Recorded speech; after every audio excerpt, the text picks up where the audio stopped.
Salut, dans cette vidéo je te donne ma méthode pour filtrer des expirés, en tout cas pour regarder une liste de domaines expirés, notamment sur une plateforme, à savoir WebExpire, mais c'est applicable à d'autres plateformes que vous alliez aller chercher sur Kifdom, sur Dropcash, etc. etc. Plusieurs choses avant que la vidéo ne commence.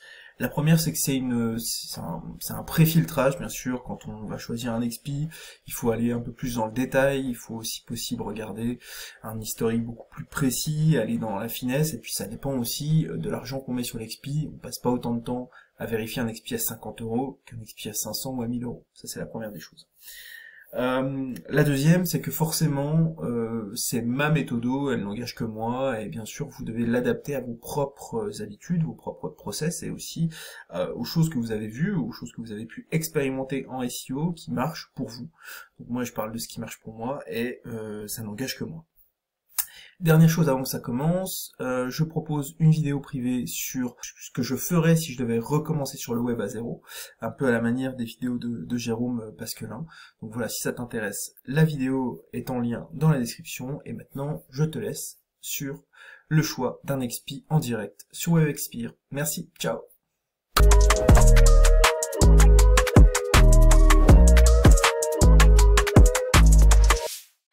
Aujourd'hui, une vidéo rapide sur le choix des expis aux enchères, lesquels sont les plus intéressants, comment on choisit, jusqu'où on va en termes de prix. Bref, là, je suis sur WebExpire, qui est une plateforme de vente aux enchères d'expi. Et il se trouve que il y a une enchère qui se termine d'ici une petite trentaine de minutes. Et il y a pas mal d'expi, donc on va un peu regarder ce qui se fait. Je dirais que initialement sur les expi, ce qu'on regarde beaucoup, c'est la colonne RD. Parce qu'en fait, ce qu'on rachète surtout, c'est l'antériorité d'un nom de domaine et bien sûr tous les backlinks qui pointent vers lui. C'est pour ça qu'aujourd'hui, un site comme Guide de Lyon avec beaucoup de RD a un prix très élevé. Mais pas que. En fait, ce qui est le plus important, à mon sens, sur les expi, c'est leur capacité à repartir rapidement. Et c'est pas sur la colonne RD que vous allez avoir la certitude que ça va repartir. C'est pas parce qu'un site a énormément de backlinks et de RD qu'il a une grande chance de repartir. Pas du tout. Ça va plutôt se retrouver sur la colonne keyword.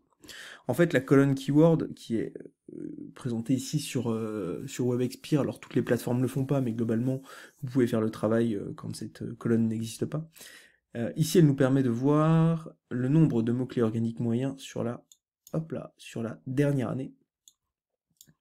Donc, là, ce qui va nous intéresser, c'est de voir que quand on a des valeurs ici qui sont un peu plus élevées que la moyenne, on est sur des expis qui sont propres à repartir plus rapidement puisqu'ils avaient du trafic, ou en tout cas des mots-clés positionnés sur Google lors de la dernière année. Alors après, ça va quand même nous demander de vérifier c'était quand, parce que la dernière année c'est très vaste, et un expi qui est mort depuis 10 mois, c'est pas la même chose qu'un expi qui est tombé il y a 1 mois.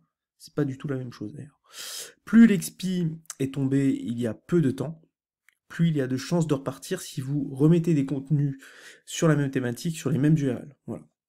Donc ça suppose deux choses. La première, c'est qu'il y avait effectivement des contenus performants, alors, pour ne pas dire qualitatifs, mais en tout cas performants d'un point de vue SEO sur des URL. Et la deuxième chose, ça suppose aussi que vous serez capable de garder exactement les mêmes URL. Donc ça, c'est quelque chose d'important. Si le site était sur une techno particulière et que vous voulez remettre un site différent, vous voulez passer, je sais pas moi, d'un CMS ou d'un site e-commerce, d'un Shopify, d'un WooCommerce pour passer sur un site WordPress simple de type blog, vous n'aurez pas forcément la capacité à chaque fois de récupérer les mêmes URL. Donc ça c'est compliqué, parce que derrière, si vous devez faire juste des redirections 301, vous allez perdre quand même une bonne partie de l'antériorité de l'URL. Si vous passez de l'URL 1 qui se positionnait sur les 10 derniers mois à l'URL B, bah forcément pour Google c'est pas la même chose, et même si vous faites une 301 de l'URL 1 vers votre nouvelle URL, l'URL B, vous n'allez pas avoir les mêmes performances. Donc voilà. Donc je regarde ici, qu'est-ce qu'on a? On a Séoul Mama qui est pour l'instant à 50 €, Film X français, ça m'intéresse pas, c'est de l'adulte, catalyseur-outillage.fr qui est à 60 €, il n'y a pas d'enchère.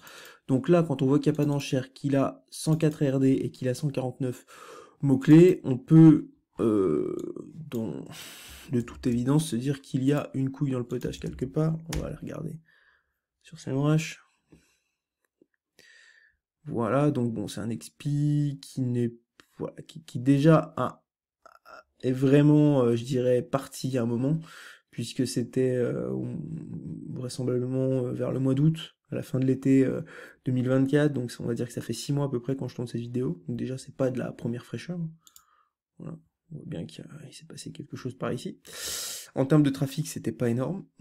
Hop là, on va se mettre sur la partie FR et on va se mettre au moment où on avait encore du traf. Et donc avant, je pense que ça expire au mois de juillet.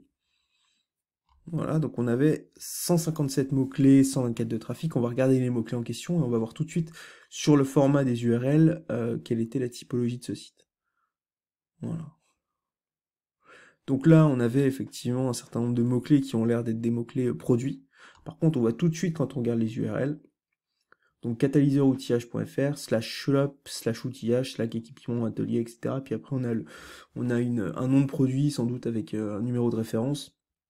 Donc là, il y avait un e-commerce, alors je sais pas si c'est un Shopify, un PrestaShop, un WooCommerce, bon, de toute évidence, il y avait un e-commerce derrière. Si vous remontez le site et que vous faites des articles de blog sur, je sais pas moi, Lev Moto Pro Works, admettons, vous n'allez pas pouvoir avoir la même URL et vous aurez sans doute pas la capacité de vous positionner. Parce que je pense que sur ce type de mots-clés, si on va le mettre dans Google, tout simplement, on va s'apercevoir que Google, ce qu'il attend, c'est du produit.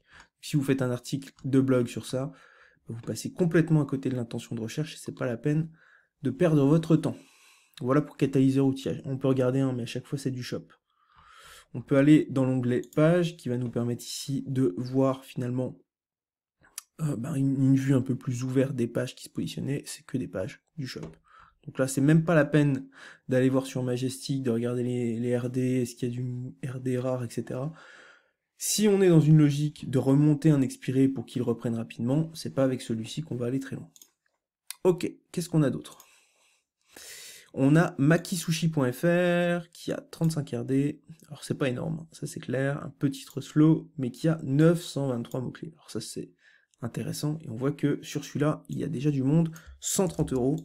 Ça commence à faire un peu cher quand même pour un nom de domaine qui a peu de RD. Voilà. Par contre, là, on voit très clairement, on est resté sur la même vue, sur la vue des pages, que on a beaucoup de trafic ici sur des slugs qui nous rappellent beaucoup plus un WordPress, hein, ici avec par exemple une catégorie qui serait recettes. Voilà, donc on voit que nigiri, sushi sushi aux crevettes, ouais, on avait beaucoup de trafic. On avait aussi beaucoup de trafic sur la home, ce qui veut dire que la marque, en tout cas que le nom de domaine peut-être, qui ressemble quand même à un EMD, devait se positionner sur des, je pense, des choses génériques comme maki, comme sushi. On ira voir ça après. Mais voilà, là on est beaucoup plus sur quelque chose où on se dit, bah voilà, je peux remonter les URL. Si on regarde la vue d'ensemble, on va aussi voir quand est-ce que ça a expiré. Voilà. Donc là, pas besoin de se mettre en juillet, on va se mettre en janvier. Ok, on va retourner sur la vue d'ensemble du domaine pour avoir une vision un peu plus globale. Voilà, donc là, il y a encore du trafic. Voilà, ça, c'est quand même quelque chose d'intéressant. Il a expiré, mais de toute évidence, makisushi.fr, il doit encore être indexé. Voilà, il est encore indexé. Et il a encore des positions. Donc, si je regarde Makisushi, que je prends un des top keywords ici, Makiso mon cheese. Voilà. Ok. Est-ce que je vais me mettre en sans résultat. Pof. Est-ce que si je cherche Maki Sushi un petit peu à la hussarde comme ça, je le trouve quelque part dans le top 100? Alors hop, je vais me bouger. Non, a priori, il n'est pas dans le top 100. Donc, mais là on était avec quoi? On était avec une recette, ok. On va essayer sur un mot-clé qui était présent sur du naturel, un petit peu lambda, sans snippet, sans données structurées particulières. Voilà, donc sur Uramaki, le domaine est encore 3e, hein, c'est ce que nous dit tout à fait SEMrush d'ailleurs, sur un mot-clé qui a un fort volume de recherche. Donc voilà. Typiquement, si je remonte le site, je reprends la même URL qu'on voit pas très bien ici, mais ce qui est /recette /california-roll-saumon-avocat, il y a de fortes chances que je récupère les positions. Maintenant, c'est super, mais il est déjà à 130 balles, c'est une thématique qui peut être porteuse pour de l'affiliation, qui est moyennement porteuse sur de la vente de liens. 35 RD. Donc là, ça mérite quand même un petit coup dans Majestic pour qu'on se donne des indications un peu plus importantes. Bon voilà, ok, donc ça déjà c'est de la merdouille. Alors, comment voir les RD qui ont un intérêt réel sur Majestic? Bah déjà, on va garder les do-follow. Donc là, on n'est plus qu'à une vingtaine de RD. Ensuite, là, quand je vois que c'est theglobe.net, donc c'est du spam qui n'a absolument aucune valeur en termes d'autorité, quand je vois que c'est The Globe qui est censé être le lien le plus puissant, ça me fait peur. Donc là, j'en ai un The Globe, 2, ici j'ai un annuaire, c'est quand même pas exceptionnel. Ici, c'est encore un espèce d'annuaire, ici c'est encore un The Globe. Ici, c'est encore un annuaire, un The Globe, un recette pratique, un outil F1. Ok, donc là, il y a quelques liens qui... Ouais, c'est encore... Ouais. Quelques petits liens, voilà. Mais honnêtement, le prix aujourd'hui n'est pas justifié. 130 balles, enfin 130 euros, donc si on ajoute un peu la TVA, on arrive à quoi, à 160. Ça va encore monter puisqu'il reste 26 minutes. Voilà, pour moi, ça aurait pu être un coût intéressant si on l'avait eu à 60 ou 70 euros. Là, je pense que le nom de domaine, le fait que ce type de plat soit quelque chose aussi de très urbain, très citadin, très à la mode, qui permet une grande profusion de recettes, et le fait que le site soit encore positionné sur des mots-clés, fait que là, il va partir un peu cher. Voilà. Moi, j'irai pas à 140 euros là-dessus, je vois pas trop l'intérêt. À ce prix-là, pourquoi ne pas aller regarder s'il n'y a pas un petit domaine vierge qui serait dispo, parce que si makisushi.fr y est parvenu sans avoir beaucoup de RD, pourquoi pas faire la même chose, sinon mieux bien sûr, avec un nom de domaine qui pourrait ressembler. Donc on va faire le test, je vais lancer un internet BS. Ok, nous y sommes, donc on va tester makisushi.fr comme ceci, on va tester makisushi.net, on va tester mon makisushi.fr, on va regarder ce qui est dispo, ce qui est pas dispo, parce qu'au prix là, voilà, bon, je m'y attendais que makisushi.fr soit pris, le .net, je suis un peu plus étonné, mon makisushi.fr, fort logiquement, lui, est disponible à 8 balles. Bah voilà, ça pourrait être un cas intéressant, on peut même prendre un .u, mais si on veut prendre un .fr un peu plus legit, un peu plus habituel aussi aux yeux des internautes, bon, quoique l'internaute moyen, il s'en fout un peu hein, du TLD, je sais même pas s'il le regarde en vrai, mais voilà, là il y a des choses qui sont quand même dispo pour faire la même chose. Alors est-ce qu'on prendrait un nom de domaine qui ressemble comme ça, quasiment à s'y méprendre au nom de domaine actuel pour faire la même strat et voir ce que ça donne? Ça pourrait être une idée finalement, parce que voilà, c'est pas inatteignable quoi. Alors bien sûr, on n'est pas allé voir finalement les pages en question et la qualité du contenu. On pourrait faire la chose avec archive.org. Hop là. Voilà, donc j'ai coupé le temps d'aller trouver la page en question. Donc là, on a bon la feuille de style CSS est toute pétée, mais globalement là, on a le contenu. Alors, on va regarder le contenu. Bon, c'est une recette, hein. Donc on a ce qu'on attend d'une recette, c'est-à-dire des informations de durée, d'ingrédients, de pesée, etc. Des indications, et on a le texte. Voilà. Et c'est tout. Alors oui, on a effectivement des choses attendues. Ici, on a quand même quelque chose d'important, c'est-à-dire des vraies images de la réalisation, donc de la recette, des maquis en question. Est-ce que c'est introuvable? Non. Est-ce que c'est infaisable avec de l'IA? Non. Ce qui prouve aussi que l'IA, elle rebat les cartes parce qu'on n'est plus obligé, voilà, par exemple sur ces photos-là, de faire la recette pour avoir réellement ces photos-là. Aujourd'hui, on peut aller trouver un grain qui est réaliste comme celui-ci. On peut trouver même des photos imparfaites en fait, puisqu'on voit bien ici que le cadrage est quand même très, très perfectible, on va dire. Donc voilà, ce serait tout à fait une idée, en tout cas. Et c'est aussi comme ça qu'il faut voir les expirés. Il faut voir les expirés comme un biais pour rentrer sur des mots-clés, ou sur des positions, ou sur des opportunités globales, peut-être même sur des thématiques que vous connaissez pas. Il faut pas voir ça simplement comme une contrainte. Je veux dire, la Maki Sushi qui va partir à 130 €, remonter un site sur les Maki Sushi avec entre 10 et 15 RD, puisque c'est à peu près ce qu'a aujourd'hui Maki Sushi, 10 et 15 RD d'une qualité moyenne sur des recettes. Pourquoi pas, quitte à lancer seulement, je sais pas moi, une dizaine de pages. On va regarder justement, on va reprendre les mots-clés, on va reprendre les pages, on va regarder les pages qui faisaient le plus de trafic.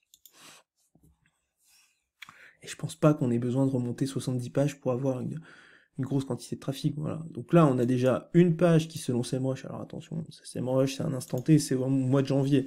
Si je vais voir au mois d'août, peut-être que la répartition est un peu différente. Bon, voilà. On a quand même, on dira, un nombre limité de pages, si on prend les pages qui sont dessus de 3%. Voilà. On a 8 pages qui génèrent à peu près, là on va dire 43, 58 et une vingtaine de pourcents par ici, toc toc toc, donc là on est déjà à 70, ouais on est à 80, entre 80 et 90% avec les 8 pages là. Dernière chose que je voulais vérifier, c'est le trafic reçu par la page d'accueil. Est-ce que ça se positionnait sur Maki Sushi? Ouais, voilà. Typiquement, ça se positionnait sur... Bah, c'était un EMD, quoi, hein, finalement. Voilà. Très simplement. Ça peut être, en tout cas, ça peut être intéressant, finalement, parce qu'aujourd'hui, remonter un site comme ça, avec quelques RD, sur une thématique comme celle-ci, avec de l'IA, des photos, ça coûte pas ça. Ça coûte moins cher aujourd'hui. Donc, on va voir l'emballement. Je finirai la vidéo sur le prix auquel ce site est parti, parce que c'est intéressant. Guide de Lyon, alors Guide de Lyon, lui, il est déjà to the moon, il est à plus de 2000 balles. Bon, forcément, il est cher parce qu'il y a beaucoup de positions et parce qu'il y a beaucoup de RD. Après, on va quand même regarder les positions, c'est toujours intéressant. Hop là. On va retourner sur la vue d'ensemble du domaine sur SEMrush. Alors déjà, il est tombé il y a un petit moment. Bon, c'est pas non plus très vieux, mais voilà. Et on va regarder les meilleurs mots-clés organiques. On va se remettre du coup au mois de novembre, avant qu'il expire, pour voir si, pour avoir une vision un peu plus véridique de ces positions.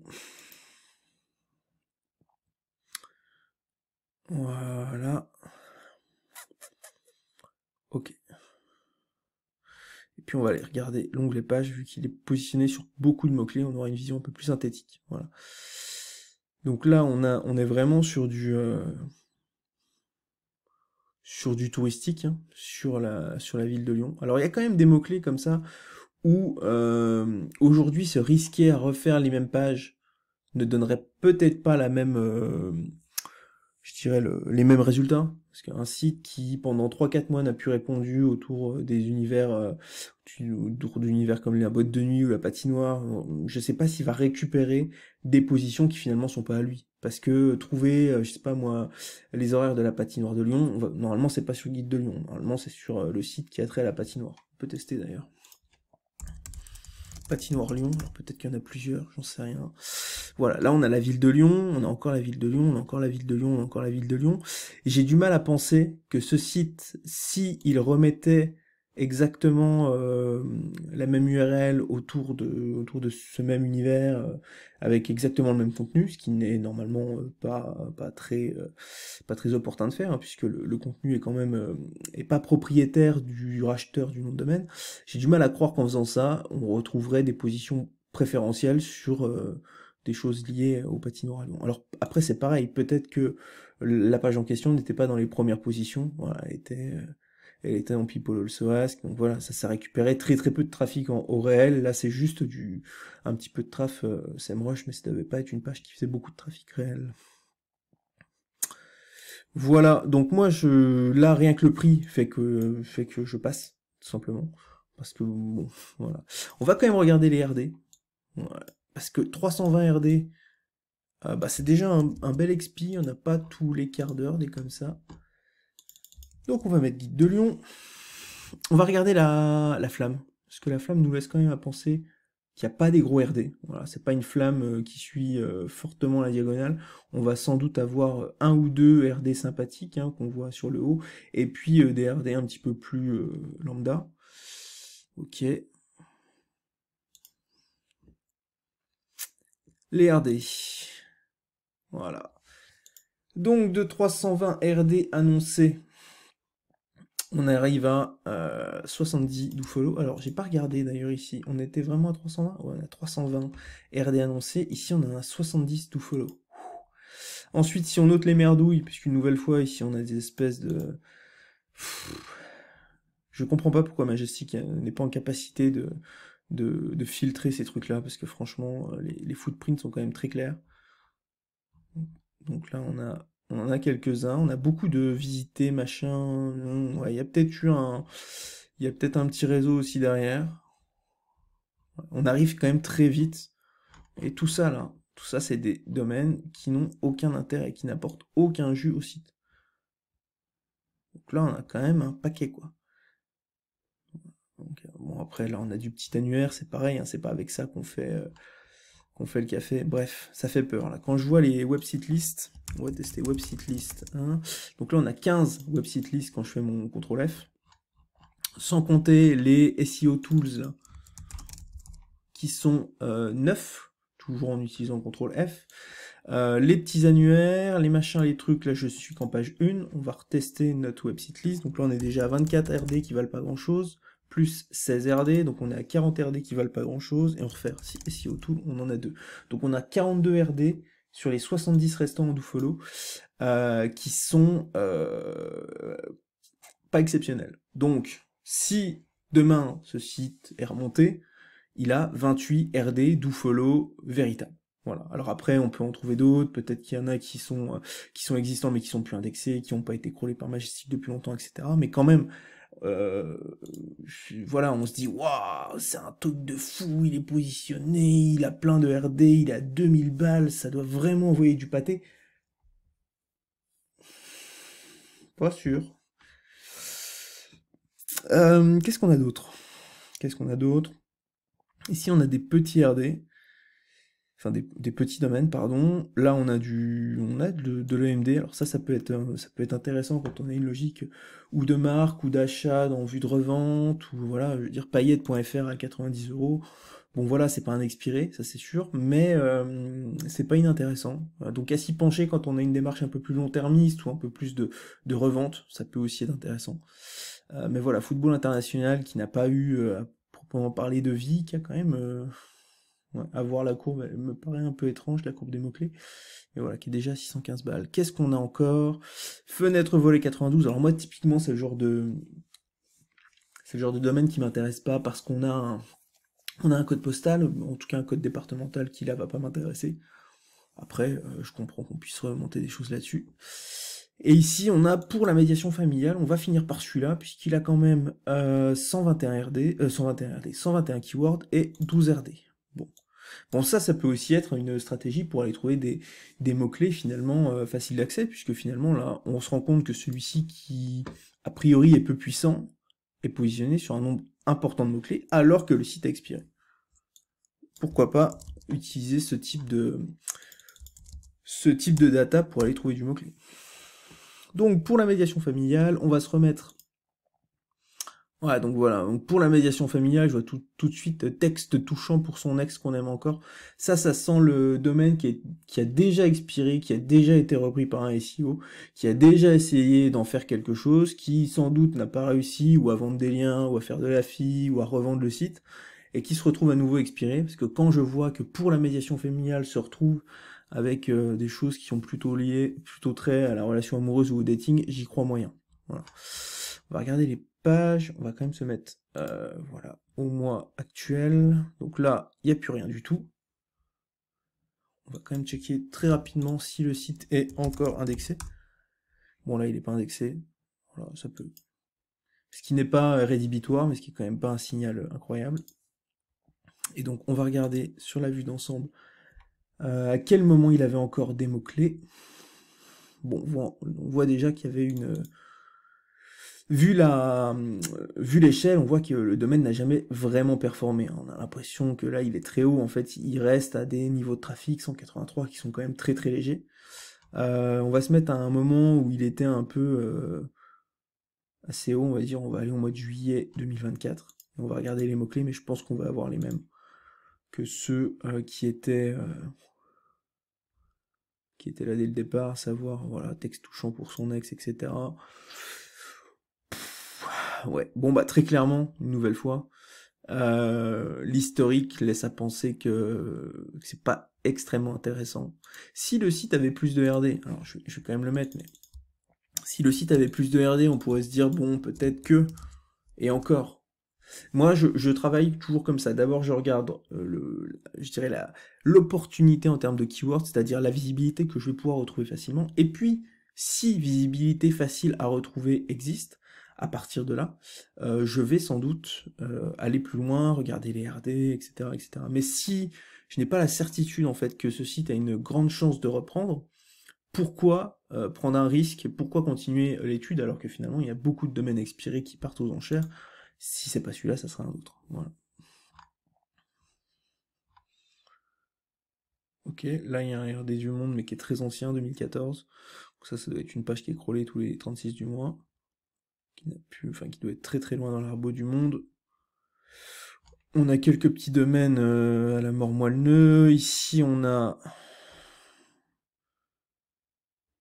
On peut regarder par exemple le premier, la baby photomontage, vu le nom, ça sent bon, le site de SEO aussi. Ouais. Ok. Pourquoi du coup j'aurais un lien depuis ce site-là vers mon blog Ouais, ok. Donc là, bon, il y a sans doute peut-être que le propriétaire de ce site est également propriétaire de pour la médiation familiale. D'ailleurs, pour accueillir son enfant, on va commencer à pas écrire accueillir comme ça. Mais peu importe. Donc je vais pas creuser. L'objectif c'est pas de remonter un réseau, mais voilà. Sans doute que le seul RD qui a apparemment un très fort trust flow, qui a un RD depuis une homepage, bah il est sans doute lié à ça, en fait, au fait que ce site appartienne, ou en tout cas, il y a peut-être eu un deal avec quelqu'un, et donc il y a de fortes chances que ce RD, a priori intéressant, disparaisse. Voilà. Et encore, a priori intéressant, puisqu'on pourrait aller creuser plus loin et regarder, on va prendre l'URL, baby photomontage, et se dire que bon, finalement, est-ce que ce site a vraiment de la patate? Bon, il a 32 RD. Donc c'est pas non plus un foudre de guerre. Hop. Je suis bien sur le route, je suis bien sur le route. Bon, voilà. Je coupe la vidéo le temps pour moi de voir la fin des enchères, et puis je la reprendrai pour commenter finalement le prix auquel makisushi.fr va partir. Voilà. Ok, alors me revoilà, je reprends, il reste 2 minutes à l'enchère. Hop là, je sais pas si on m'entend bien, je vais augmenter le son du micro, voilà. Et nous sommes à 140 €. Samy vient de dépasser Viviland. Donc 140 €, on est déjà à une trentaine d'euros de TVA, on est à 170 € le domaine. Voilà. C'est pas dit que ça monte pas encore un petit peu. Et je rappelle que ce domaine, une fois qu'on prend que les RD to follow, et une fois qu'on filtre les RD merdiques comme The Globe, il a en gros entre 10 et 13 RD. Voilà. C'est quand même pas donné, hein. Et c'est pas du RD foudre de guerre, quoi. Voilà, donc là, il nous reste 1 minute. Alors oui, je me suis aperçu, j'avais oublié, que j'avais enchéri sur ce domaine il y a 2 jours. Hein. Moi, je m'étais arrêté à 80 €. Et je pense qu'honnêtement, c'était déjà bien payé. Donc voilà. Alors, on va voir à combien il part, mais globalement, ce que je veux vous montrer, et je vais m'arrêter là, c'est que sur les expi, il faut faire preuve de patience, il ne faut pas se jeter sur le premier truc venu. Là, il se passe pas grand-chose en termes de... Il n'y a pas un grand vivier, je trouve, d'expi cette semaine, et je trouve que les expi à peu près intéressants partent cher. Donc il faut parfois attendre des semaines, je dirais, un peu plus mouvementées, où il y a un peu plus de choix, pour tirer son épingle du jeu, aller trouver un petit domaine que personne va trop regarder. Voilà, c'est tout l'objectif. Hein. Quand vous êtes, comme c'est le cas ici, 1, 2, 3, 4, 5, 6, 7 personnes différentes sur un même domaine, vous vous tirez la bourre, Alors ce qui doit faire plaisir à WebExpire, mais ce qui fait pas plaisir aux acheteurs. Voilà, l'enchère est terminée, 140 €, donc 28 € de TVA. 168 € pour Makisushi, à voir ce qui va se passer pour la suite, enfin par la suite sur makisushi.fr, mais il est tout à fait probable de relancer un site à peu près sur la même théma et de faire tout aussi bien sans que ça soit un expi, quoi. Franchement, au prix là, on peut se faire plaisir, acheter un domaine 10 balles et faire des tests, ça serait pas inintéressant. Mais je m'arrête là, ça fait déjà une longue vidéo, j'espère que ça vous aura plu. N'hésitez pas à vous abonner, et je tiens à signaler que j'ai fait une vidéo privée que je propose du coup en description, qui revient sur en fait ce que je ferais si je devais recommencer de zéro sur le web. Donc si ça vous intéresse d'aller voir ça, n'hésitez pas à cliquer sur le lien, ça ne coûte rien du tout. Voilà, je vous remercie et je vous dis à bientôt, ciao.